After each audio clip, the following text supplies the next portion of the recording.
News निकल कर आ रही है गाइस बलूचिस्तान के अंदर से। गाइस बलूचिस्तान की पीएम इन एग्जाइल गई हुई है इस टाइम इंडिया के अंदर। गाइस इंडिया के अंदर जाकर वो नरेंद्र मोदी से रिक्वेस्ट कर रही हैं, इंडिया के गवर्नमेंट से रिक्वेस्ट कर रही हैं कि आप बलूचिस्तान के बारे में यूएन के अंदर आवाज उठाएं और बलूचिस्तान के उसके हकूक दिलाएं। दुनिया का जो सबसे जलील पासपोर्ट है इस वक्त वो पाकिस्तान का है। दुनिया में सबसे ज्यादा जलील किसी एयरपोर्ट पे कोई किसी को खड़ा करते हैं लाइन अलग करके, वो पाकिस्तानी है। आप खुद को बोलो मैं भारतीय हूँ, मैं इंडियन हूँ, आपकी इज्जत बढ़ जाती है दुनिया में। भारत के लोगों को तो हम यही कहते हैं कि तुम दुनिया में जितने मुसलमान पाकिस्तान ने मारे हैं वो किसी और ने नहीं मारे। 10,000 फलस्तीनी एक रात में मारे, 2 लाख बलूचिस्तान में ये मार चुके हैं, बांग्लादेश में 30 लाख मार चुके हैं, ये अफगानिस्तान में 4 लाख लोग मार चुके हैं। इतने मुसलमान किसी ने मारे आज तक जितने पाकिस्तान ने मारे। जेनोसाइड की जो किस्म आप सोच सकते हो वो हमारे साथ ये कर रहे हैं। इनका जो न्यूक्लियर जेनोसाइड है जो इन्होंने हमारे साथ किया है, उसके बाद 6 साल बलूचिस्तान में बारिश नहीं हुई। भारत के लोगों को तो हम यही कहते हैं कि तुम खुशकिस्मत हो, लकी हो कि तुमको भारत जैसा। इंडिया हम पर हंस रहा होगा, बांग्लादेश खुश हो रहा होगा। नहीं तो हंसते हैं ना, वो तो हंसते हैं। को मोदी ने क्या कहा आपको कि पाकिस्तान को छोड़ो, हमें वो वैल्यू नहीं दे रहा, वो उसकी नज़र में हमारी वैल्यू कोई नहीं है। ये पता नहीं क्या समझते, फंडे खा बने फिरते हैं। जब से वो बंद हुई है उस वक्त से मतलब देखो महंगाई कहाँ पे चलेगी, हर चीज़ महंगी हुई है। सर अब किस मुंह से इंडिया के पास जाएंगे? यहाँ से हम गालियाँ देते हैं, हमारे पॉलिटिशियन कहते हैं कि इंडिया को फतह करेंगे, इंडिया को मार देंगे। अभी जब हालात ख़राब आते हैं तो फिर हम जाते हैं ट्रेड के लिए। जब सैलाब आया था तो हमने इमरजेंसी ट्रेड करवा कर टमाटर मंगवा लिए, लेकिन जब हालात सही हो जाते तो हम उन्हीं को आके दिखाते हैं। नहीं ऐसी देखा ना, वो क्रिकेट का मामला ही ले लें। क्रिकेट का उसमें हमेशा उसने हमारी मुखालफत की है, हमें नुकसान करेगा ना, वो करेगा ना, क्यों नहीं करेगा? यही आप मुझे बताएं, पाकिस्तान के अंदर एक प्राइम मिनिस्टर को, पाकिस्तान के एक्स प्राइम मिनिस्टर को गोली मार दी जाती है रोड के ऊपर। पाकिस्तान के दुश्मन अभी हिंदू बने हुए या हम खुद बने हुए? आप इसका जवाब। सच्ची भैया तो हम खुद बने हुए, इसमें तो कोई शक नहीं ना। हम हिंदुओं को क्यों रिस्पॉन्सिबल ठहराते हैं? में वो भी तो रिस्पॉन्सिबल है ना, ये भी तो माने ना। अमेरिकन ने कहा कि पाकिस्तानी पैसों के लिए अपनी माँ तक बेच सकते हैं। आप बताएं इस किस्म के अलकाबात हमारे लिए। इसके बाद तो डूम भरना ही चाहिए हमको। ये जो सारे जैसे कहते हैं सर, वो अभी गई हुई इंडिया जाकर इंडिया से अपील कर रही है कि आप यूएन के अंदर जाकर आवाज उठाएं बलूचिस्तान की आज़ादी के लिए। बलूचिस्तान को पाकिस्तान उसके हकूक नहीं दे रहा। सिंध के अंदर सिंधु देश बनने के लोग तहरीक चला रहे हैं, गिलगित बल्तिस्तान के अंदर, कश्मीर के अंदर आज़ादी चाहते हैं लोग। कहाँ जाएगा पाकिस्तान के? क्या हालात होंगे अगर बांग्लादेश जिस तरह से अलग हुए? क्या पाकिस्तान के इस तरह से टुकड़े तो नहीं होते नजर आ रहे? सच्ची बात बताऊँ आपको, ये जो 1.5 साल में ये जो हुकूमत है, 1.25 साल से इन्होंने मुल्क को इतना वो मतलब जुल्म किया है, या मुल्क के वो हालात कर दिए कि टुकड़े होने की बात ही कर रहे हैं। ये जो टुकड़े होने की बात कर रही है, यकीन माने, जो मैं सच्ची बात कर रहा हूँ, ये जो पाकिस्तान की फ़ौज है, हम इससे इतनी मोहब्बत करते थे। वो फ़ौज वाले खुद बताते हैं कि लोग जीपों को हाथ लगा कर चूमते थे, और ये मैंने सुना है टीवी पे। और अब यकीन माने हमारे दिल में क्या हम बता नहीं सकते, वो हमें ये ना रात को मैं घर ना पहुँचूँ। छोटे तबके का आप बात कर रहे हैं कि वो जो बलूचिस्तान ये हालात क्यों हो रहे हैं, इसी वजह से हो रहे हैं। ये जो हमारे जो करता धरता है वो क्या कर रहे हैं मुल्क के साथ, ये अलग करने वाली बातें हैं, टुकड़े करने वाली बातें हैं। सच्ची बात है, मतलब दुख होता है मैं जब देखता हूँ ना हालात पे। ये बांग्लादेश को कहते हैं हमारे ऊपर बोझ हैं, उनके पता नहीं 50-60 अरब डॉलर पे असासे हैं, हम 2-3 अरब लोगों से मांग के पुड़कियाँ मार रहे हैं, छलांगे मार रहे हैं कि हमने पता नहीं क्या किला फतह कर लिया। मैं तो हैरान होता हूँ इन पे, ये जो हमारे लीडर हैं। और उससे ज़्यादा मुझे अफसोस अपनी अवाम पे है, वो सब कुछ देख रही है, सब कुछ जानते हो, तो फिर भी आंखें बंद किए हुए। रोड पे बात करूँ मैं आपको, सच बात करूँ, ये मुझे ना लीडरों से ज़्यादा, सियासतदान से ज़्यादा हमारी कौम पे सब कुछ देख रहे हैं, मतलब देख के भी अंधे बने हुए। मैं तो हैरान होता हूँ अपनी कौम पे। तो ये मतलब जब अवाम ही ऐसी अंधी होगी तो फिर इनका अशर ऐसे ही होना चाहिए। मैं तो सही कह रहा हूँ आपको। बिल्कुल सही बात। सर आज इंडिया हम पर हंस रहा होगा, बांग्लादेश खुश हो रहा होगा। नहीं तो हंसते हैं ना, वो तो हंसते हैं। को मोदी ने क्या कहा आपको कि पाकिस्तान को छोड़ो, हमें वो वैल्यू नहीं दे रहा, वो उसकी नज़र में हमारी वैल्यू कोई नहीं है। ये पता नहीं क्या समझते, फंडे खा बने फिरते हैं। ये मतलब अब शर्म आती है मुझे, यकीन माने। मतलब ये हमारी बीबी वो आती थी, वो कहती कि इससे बड़ी बेगैरती क्या है कि हम अपनी औरतों पे, अपने बच्चों पे, अपने बूढ़ों पे जुल्म कर रहे हैं। यार हमारे नबी ने तो ये कहा था कि जंग हो तो औरतों बूढ़ों को भी कुछ नहीं कहना। ठीक है, यही है ना, सुना है ना, हम सुनते हैं ना कि जंग में भी। तो ये पाकिस्तान में कौन सी जंग हो रही है भाई? ये जो औरतों को पढ़ के ले जा रहे हैं, बूढ़ों को मार रहे हैं, क्या जुल्म किया वो उन्होंने? हम मंदिर देख नहीं रहे। और सच्ची बात है, मुझे कौम पे अफसोस है, कौम पे अफसोस है कि इतना कुछ देख के भी फिर भी मतलब आंखें बंद करके फिर रही है। यार बड़ी दुख की बात है। हिंदुस्तान कह रहा है कि तुम कहते हो कि पाकिस्तान जो मुसलमान है, मुसलमानों पर हिंदुस्तान में जुल्म हो रहा है, जो पाकिस्तान में हो रहा है वो क्या है? अब ये मुझे तो हंसी आ रही है इस पर। हमें मतलब शर्म आनी चाहिए कि हम कहते हैं इंडिया के मुसलमानों पर जुल्म हो रहा है, और जो जुल्म इधर हुआ है वो तो चलो हिंदू है ना, गैर मुस्लिम है, अल्लाह को मानते ही नहीं है, कुरान को नहीं मानते हैं, नबी को नहीं मानते हैं, वो तो हम पे जुल्म करेंगे। और हम जो अल्लाह को मानते हैं, कुरान को मानते हैं और अल्लाह के नबी को मानते हैं, हम क्या कर रहे हैं मुसलमानों के साथ? अल्लाह के नबी की और अल्लाह की नहीं मानते। और वही मैं कह रहा हूँ ना कि वो मतलब ये कि वो तो काफिर हैं, मतलब ये कि हम अपनी अल्लाह और नबी को मानने वाले को उनकी बात नहीं मानते, जो आप बात कर रहे हैं। सर अभी आज आप जिसे आप काफिर कह रहे हैं, वो आज देखेंगे कितनी ज्यादा तरक्की याफ्ता हो गए हैं। सर इंडिया को दुनिया पूज रही है। मुझे अब शर्म आती है, वो मतलब 500-600 अरब डॉलर सासे हैं। सोचा हमने उनकी फौज कहाँ है, उनकी IT कहाँ है, वो उनकी कौम, उनका वो देखे तो सही हम कहाँ हैं। और ये जो है ना छलांगे में आ रहे हैं जी, हमने डिफॉल्ट होने से बचा दिया, हमने तो 30 साल में मुल्क का बेड़ा गर्क कर दिया, दूसरे मुल्कों से मांग के तो कह रहे हैं डिफॉल्ट होने से बचा लिया। तो 30 साल में तो उन्हें डिफॉल्ट किया ना, हम आवाम ने तो कुछ नहीं खाया, हमारी तो रोटी नहीं पूरी होती, हमारे बच्चों की फीस इलाज नहीं पूरा होता, अस्पताल में जाए तो वो अब आपको पता ही है, आप माशाल्लाह पढ़े लिखे।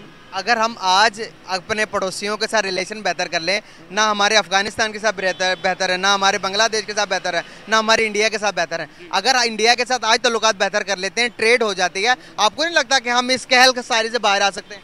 तो अगर ये बात हो, इससे अच्छी बात ही कौन है। अगर हम उनके साथ मिलकर रहें, ये मतलब पहले उधर से मतलब जो होती थी तिजारत, इधर काफ़ी मतलब चीज़ें सब्जियां थी जो सस्ती मिल जाती थी, जब से वो बंद हुई है उस वक्त से मतलब देखो कम महंगाई कहाँ पे चली गई, हर चीज़ महंगी हुई है। सर अब किस मुंह से इंडिया के पास जाएंगे? यहाँ से हम गालियाँ देते हैं, हमारे पॉलिटिशियन कहते हैं कि इंडिया को फतह करेंगे, इंडिया को मार देंगे। अभी जब हालात ख़राब आते हैं तो फिर हम जाते हैं ट्रेड के लिए। जब सैलाब आया था तो हमने इमरजेंसी ट्रेड करवा कर टमाटर मंगवा लिए, लेकिन जब हालात सही हो जाते तो हम उन्हीं को आके दिखाते हैं। नहीं ऐसी देखा ना, वो बेसिकल तो वो सच्ची बात जो बताना, वो है तो हमारा दुश्मन ना, उसने हमारे नुकसान पहुँचाने की कोशिश की है, लेकिन है मतलब नुकसान पहुँचाने की कोशिश की। थोड़ा बताएं, मैं आपको भी थोड़ा सा, मैं भी शायद आपको कुछ बता सकूं। यार मैं अब कैसे बताऊँ आपको, मतलब बात लंबी हो जाएगी, आप बता दें। चलो करें आप लंबी करें, आप बताएं ना वो हमें किस तरह से नुकसान पहुँचा, सारी चीज़ें आप एक कोई बता दें। पहली बात तो क्रिकेट का मामला ही ले लें, क्रिकेट का, उसमें हमेशा उसने हमारी मुखालफत की है, हमें नुकसान करेगा ना वो, करेगा ना वो, क्यों नहीं करेगा? यही आप मुझे बताएं, पाकिस्तान के अंदर एक प्राइम मिनिस्टर को, पाकिस्तान के एक्स प्राइम मिनिस्टर को गोली मार दी जाती है रोड के ऊपर, एक्स प्राइम मिनिस्टर पर जानलेवा हमला किया जाता है। और दूसरी तरफ आप देखेंगे अभी क्या हुआ, बम धमाका हुआ मौलाना फजल रहमान के उसके अंदर। फिर हम एक दुश्मन मुल्क के, जिसे हम अपना दुश्मन कह रहे हैं, उन्हें हम कहेंगे पाकिस्तान के अंदर खेलने आओ क्रिकेट, वो किस तरह से आएंगे? आप मुझे बताएं, एक मुल्क के अंदर प्राइम मिनिस्टर सेफ नहीं है। देखें ना, ये है उनकी मतलब हमारी सियासी जो है ना, हमारी आपस के अंदर बात है, ठीक है ना। तो वो जो इंटरनेशनल बात होती है ना, उसको इससे ना मिलाएं, ठीक है ना, वो तो गलत बात कर रहे हैं आप। आपने कहा ना कि क्रिकेट मैच में मुखालफत करते हैं, मुखालफत करते हैं, तो वो ये मुखालफत दूसरे मुल्कों के कर रहे हैं, इधर तो खेल रहे हैं, अरे आके खेल तो इंडिया को मौत पड़ती है, वो क्यों नहीं खेलता आके? उसको दूसरे मुल्कों को तो पता है ना कि इसके वज़ीर-ए-आज़म पे गोलियां चली हैं। दूसरे मुल्क हमारे दुश्मन नहीं ना है, अनफॉर्चुनेटली। आपने कहा कि दूसरे मुल्क, इंडिया हमारा दुश्मन है, दूसरे मुल्क हमारे दुश्मन नहीं है सर। आप दुश्मन बंदे को आप अपने मुल्क के अंदर बुला रहे हैं, आपके मुल्क के प्राइम मिनिस्टर सेफ नहीं। एक मिनट बात सुनना, उनको चाहिए ना सिक्योरिटी के हमारे खिलाड़ी महफूज रहे हैं, या ये तो वो तो उनको सब कुछ मिल जाती, फिर उनको क्या मसला, क्यों नहीं आते? आप पढ़े लिखे हैं, मुझे लग रहा है कि आप बात नहीं समझ रहे। दुश्मन है, दुश्मन मुल्क का एक बंदा आ रहा है, हालात सही हो, साफ सुथरे हालात होते कि अगर यहाँ पर कोई दहशतगर्दी ना होती तो वो भी कह देते चलो यार खेलने चले जाओ। सच्ची बात ये ना, ये जो ना इंडिया हिंदू और हम, ये हमारा ये इतना मसला नहीं हमारा, वो वैसे ही बचपन शुरू से ही वो जो ना कई सालों से हमारी आपस में वो क्लैश चला रहा है, हिंदू मुस्लिम, वो शुरू से हमारे दुश्मन है। उनको तो बहाना चाहिए कोई ना कि मतलब पाकिस्तान को नुकसान पहुंचाने का, सिंपल सी बात क्या है सर। पाकिस्तान को बहाना मिल जाएगा, पाकिस्तान को हिंदू, ये एक मिनट, क्या पाकिस्तान के दुश्मन अभी हिंदू बने हुए या हम खुद बने हुए? आप इसका जवाब। सच्ची भैया तो हम खुद बने हुए, इसमें तो कोई शक नहीं ना। हम हिंदुओं को क्यों रिस्पॉन्सिबल ठहराते हैं? शुमार में वो भी तो रिस्पॉन्सिबल है ना, ये भी तो माने ना। आप इतने ताकतवर बने, अगर अमेरिका भी आप पर साजिश करे तो आपकी साजिश नाकाम हो। असल सच बात तो चाइना है ना, ये दूसरे मुल्क ईरान है ना, तो वो बने ना ताकत, वो अमेरिका उनको कुछ बिगाड़ सकता है? अमेरिका मैं ये कर दूंगा, वो कर दूंगा, किया कुछ उसका ईरान का। Losers also make excuses. शुमाली कोरिया, लूजर्स हम, कोरिया कितना सा मुल्क है, वो उसको धमकियां इधर, उसकी जरूरत हुई है, उसके शुमाली कहा जाता है कि नाकाम लोग हमेशा से बहाने बनाते हैं। हम लोग नाकाम है, हम बहाना बनाते हैं। इंडिया ने हमें कामयाब होने नहीं दिया, अमेरिका ने हमें कामयाब होने नहीं दिया। हकीकत बात बताऊं आपको, मैं हकीकत बात बताता हूं, सबसे ज्यादा पैसे हमने अमेरिका से लिए, उसी को गालियां देते हैं। यार वो तो ठीक है, पैसे तो अमेरिका से लिए है ना, लेकिन कहने का मतलब यह है कि वो एक दूसरी तरफ हमें नुकसान भी तो पहुंचाता है ना। वो अमेरिका ना अमेरिका ने हमने नहीं लिए, उन्होंने अपने मफाद के लिए दिए। उन्होंने, मैं आपको आजे आजे हमारा ज़मीर खरीदता है वो, असल में वो पैसे देके हमारा ज़मीर खरीदता है। उसने देख लिया कि हम लोग पैसे के लिए सब कुछ कुर्बान करने वाले। सर एक मिनट मेरी बात सुन लिए, आखिरी बात सुनकर जाएं। अमेरिकन ने कहा कि पाकिस्तानी पैसों के लिए अपनी माँ तक बेच सकते हैं। आप बताएं इस किस्म के हल्का हमारे लिए। इसके बाद तो डूम भरना ही चाहिए हमको, ये जो सारे पाकिस्तान डूम भरे सारे हम। आप मुझे बताएं आप क्या कह रहे थे? ठीक है सर, आप मैं अर्ज़ कर रहा था कि देखें, वो हमारी ज़रूरियात पूरी करने के बाद वो हमारी ज़मीर ख़रीदता है। देखिए, हम इसलिए अमेरिका के ख़िलाफ़ नहीं है कि वो बहुत जिद्दत में जा रहे हैं और हम पीछे हमारे रहने की वजह ये है कि हमारी जब उसकी नज़र पे जेब पे नज़र रहती है तो फिर हमारी कामयाबी नामुमकिन है। सर इसलिए तो नाकाम है शायद हम। अब भी क्या है, अब हम दुनिया से कर्ज ले रहे हैं, उसका सूद देंगे तो मुल्क को हम डिफॉल्ट से निकाल रहे हैं। सर एक बात बताएं, ये अपना टैक्स पूरा दे जो इनके हाथ से आता है, ये सारा कुछ कर रहे हैं, लेकिन महंगाई क्या, बिल क्या, हर चीज इन्होंने देनी है। एक मुल्क में रहने का यही कसूर है इनका क्या है, जो टैक्स एक्स्ट्रा टैक्स पे कर रहे हैं। पेट्रोल कितने का ले रहे हैं पता है? 237 का हो गया, अभी 273 रुपए का हो गया। आप बताएं मुझे क्या हालात हैं आपके? हालात तो बहुत ही ज़्यादा ख़राब है। अब आप पूछेंगे इसका ज़िम्मेदार कौन है? इसका ज़िम्मेदार साबका हुकूमत है। और कौन है आप सबको पता है, हमें भी पता है। जो पॉलिसियाँ इमरान खान साहब की थी वो आज हम भुगत रहे हैं। अब ये तो नवाज शरीफ साहब को या शहबाज शरीफ साहब को क्रेडिट जाता है कि जिन्होंने इतनी जद्दोजहद की और ये मुल्क को डिफ़ॉल्ट से बचाया, वरना हम क्या करते? आज हमारा श्रीलंका जैसे हाल होता है। बेस पे बात कर रहे हैं आप, गैर सियासी बात कर रहे हैं। बात सुने ना, सियासी हो या गैर सियासी हो, हमने तो वो देखना है जो सच है। सच है वो इमरान जो है 3.5 साल में खत्म कर गए, ये 40 साल में नहीं खत्म कर सके। तो यार 3.5 साल में उसने किया क्या है? कोई ऐसी बात बताओ कि हम कहेंगे यार आज ये काम किया इमरान खान। साल से डबल हुई है यार, डबल हो गई है। जब आप कर्जा लेके खा जाएंगे तो फिर कहाँ से देंगे? ये को मत भी ले रहे। आप मुझे बताएं, सर आप मुझे बताएं, एक बात बताएं, हम यहाँ पर नरेंद्र मोदी को अच्छा नहीं समझते, इंडिया को अच्छा नहीं समझते। आप मुझे बताएं, नरेंद्र मोदी ने इंडिया को 5 फ़ीसद बना दिया अपने दौरे हुकूमत के अंदर, अपने मुल्क के लिए कितना बेहतर है। की याफ्ता मुल्क हो गया, पाकिस्तान पीछे जा रहा है। क्या इनमें सलूक नहीं, इत्तेफाक नहीं है पाकिस्तान, लेकिन वो बंदा कह गया माँ भेज देते हैं, ये गलत बात है। मजबूरियाँ होती हैं सर, मजबूरियाँ खुद इंसान करता है ना अपने लिए, काम क्यों नहीं करते हम? ये बात तो आपके यहाँ पर आप देखिए पाकिस्तान के नौजवान कितने हैं, किसी को यहाँ पर नौकरी नहीं करे तो उसने बैठ के खाना। बस गवर्नमेंट की पॉलिसी थोड़ी सी उल्टा है ना, पॉलिसी अच्छी हो तो काम सारे ठीक हो जाए। सही होगा। बहुत शुक्रिया, बहुत अच्छा लगा आपसे बात करके, थैंक यू सो मच। बहुत शुक्रिया। आपको क्या लगता है, ये कह रहे हैं पाकिस्तान का हिस्सा है बलूचिस्तान, तो क्या बलूचिस्तान लोगों को उनकी आज़ादी मिल रही है? बिल्कुल, ये हमारा अपना ज़ाती यानी कि निजी मामला है पाकिस्तान का। तो अगर कोई भी तंजीम या कोई भी अदारा इस तरह की कोई बात करता है तो वो सरासर नाजायज़ है। तो इस सिलसिले में यानी कि हुकूमत पाकिस्तान को भरपूर इस तरह तवज्जो देनी चाहिए। वहाँ पे अगर कोई कमी बेशी है, सहूलियात का फुकदान है, तो उसको उस बलूचिस्तान के वज़ीर आला या गवर्नमेंट ऑफ बलूचिस्तान से रब्ता करना चाहिए, ताकि इस किस्म के एहसास महरूमियत के तबके को यानी कि मसाइल का हल अगर बर वक्त हो तो ऐसे इकदाम वो ना उठाएं। और दूसरी ये बात कि अगर एक घर में 5 भाई हैं तो वो एक जैसी सोच नहीं रखते। किसी एक फ़र्द या एक तंजीम से कि पाकिस्तान के लिए ये जो काम कर रहे हैं, तो इस तरह नहीं होता कि वो यानी कि पूरा पाकिस्तान ऐसे है या हमारी गवर्नमेंट कमज़ोर है। हमारी गवर्नमेंट इंशाल्लाह किसी भी लेवल पर, हमारी आर्मी किसी भी लेवल पर वो एक मुनज़्ज़म अदारा है, मुनज़्ज़म गवर्नमेंट है।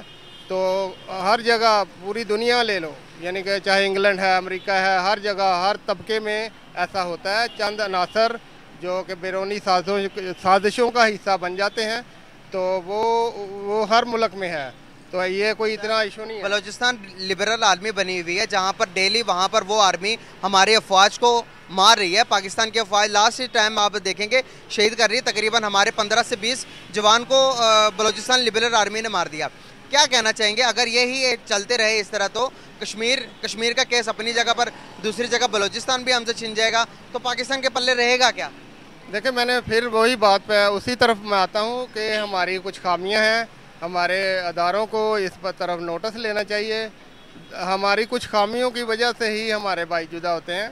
तो एक घर का भी मसला इसी तरह पूरे पाकिस्तान में, ना सिर्फ बलूचिस्तान में, हर जगह इस बात को फोकस करना चाहिए। गवर्नमेंट का ये अव्वलीन फ़र्ज़ है कि ऐसे अदारों को, ये मसाइल क्यों होते हैं, हमें ये सोचना है कि वो लिबरल, आप जो भी बात कर रहे हैं तो वो एक लिबरल की हैसियत से कर रहे हैं ना, लेकिन गवर्नमेंट को और भी बहुत सारे मामले में इसकी तरफ तवज्जो दें। इंशाल्लाह कोई ऐसा अदारा बनेगा ही नहीं है। आप जापान की मिसाल ले लें और दूसरे कंट्री की मिसाल ले लें, उन्होंने निज़ाम अदल को कायम किया। हमारे मुल्क में निज़ाम अदल नहीं है बदकिस्मती से, जिसकी वजह से ये सारे मसाइल पैदा हो रहे हैं।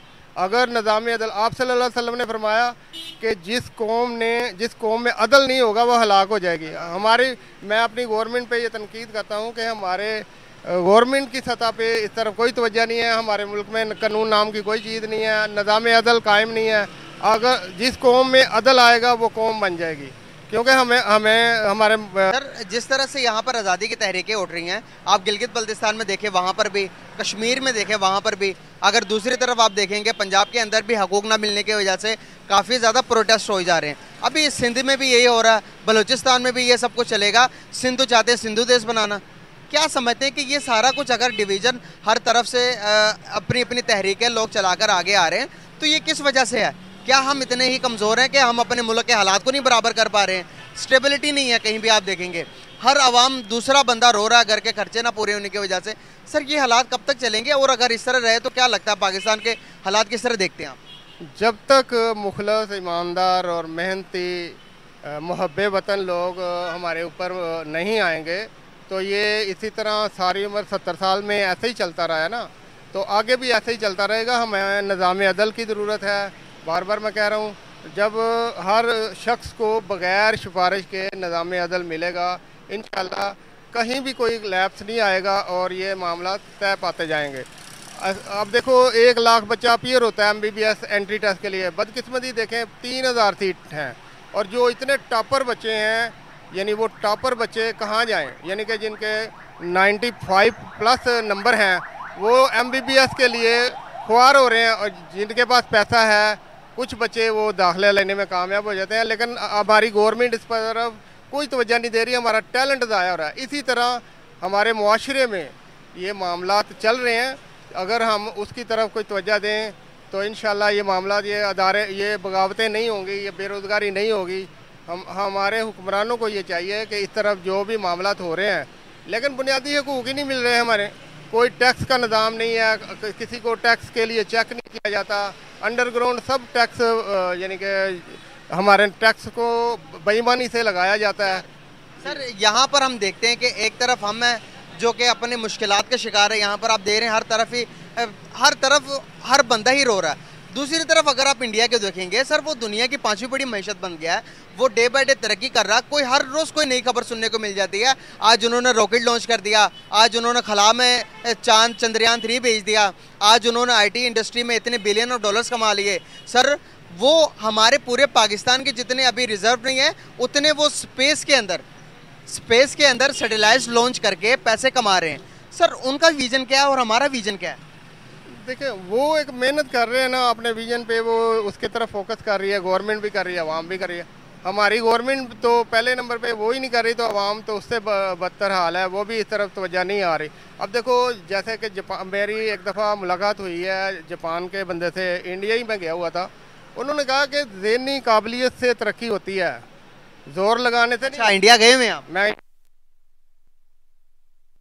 2013 तक जाता रहा हूँ। ओके, तो बहुत बड़े चश्मदीद गवाह आप। तो वहाँ के क्या हालात हैं? अगर वो मुल्क डेवलप कर गया है, तरक्की की तरफ गया, तो क्या वजूहत? हर मुल्क डेवलप कर रहा है। मलेशिया हमसे बाद में आया, आज देखें चाइना 70% वहाँ छा गया है, उन्होंने उनको अपॉर्चुनिटी दी है और वो टेक्नोलॉजी ले आया और वो तरक्की कर रहे हैं। तो इसी तरह देखो हमारे मुल्क में बहुत टैलेंट है, बहुत अच्छे लोग हैं, अच्छे लोगों को मौका नहीं मिलता, टैलेंट बाहर खुआर हो रहा है, और जो बगैर टैलेंट के हैं वो हमारे ऊपर मसला। यहाँ पर एक सवाल पूछूंगा सर, आप इंडिया गए हुए हैं, तो यहाँ पर बहुत सारे लोगों को लगता है कि जो लोग यहाँ पर कहते हैं कि हिंदुस्तान के अंदर मुसलमानों पर बड़ा जुल्म होता है, क्या आपने जब 2001 से 2013 के दरमियान में आप क्या कुछ देखते रहे, वहाँ पर क्या वाकई में बड़ा जुल्म होता है? देखो मैं इसको ये देखो ना, फिर वो मैनेजमेंट मामलात हैं। अगर हम बात करें कौम मुसलमान कहीं भी है, इत्तेहाद का फुकदान है। आप देखो सबसे बड़ी मशत मुसलमानों की इस वक्त स्ट्रॉन्ग पोजीशन सऊदी अरब की है, वो हमारे लीडरान में है। पाकिस्तान यानी पूरी उस मुसलमान उम्मा को लीड कर रहे हैं। लेकिन बदकिस्मती देखें, हमारा जो लीडर है सऊदी अरब, उसकी क्या सूरत हाल है मुसलमानों के बारे में। तो इसलिए कि कबल वक्त हैं ये बातें, किसी के मामला तो वहाँ पे अगर वो कौम चाहें अपने अंदर, अल्लामा इकबाल का